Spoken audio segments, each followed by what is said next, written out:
Okay, what the hell are dissociative disorders? You all ask me about this all the time.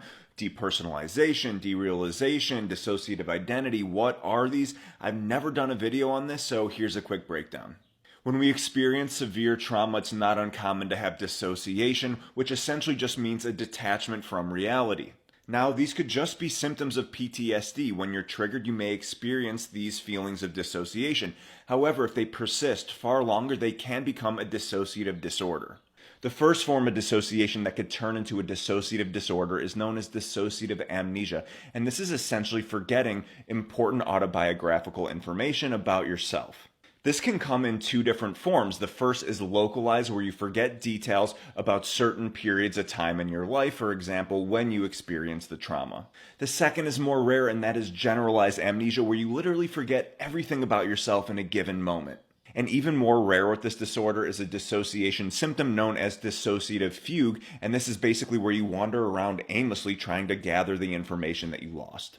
Next, we have depersonalization/derealization disorder. Depersonalization is feeling detached from yourself. You don't feel real. You may feel numb. You may even feel like you're out of body and observing yourself. Derealization is similar, but it's a detachment to everything around you. Nothing feels real. You may feel like you're in a dream and everything is foggy.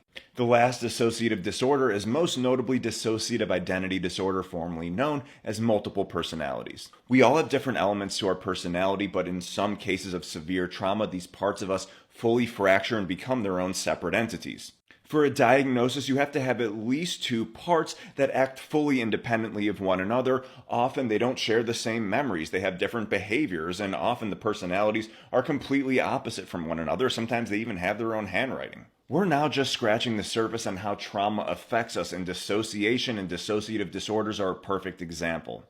It's important to understand that dissociation is severe. It's not just spacing out once in a while. If you feel like you have these symptoms, go see a trauma specialist and get more clarity and insight. So, what did you get out of this?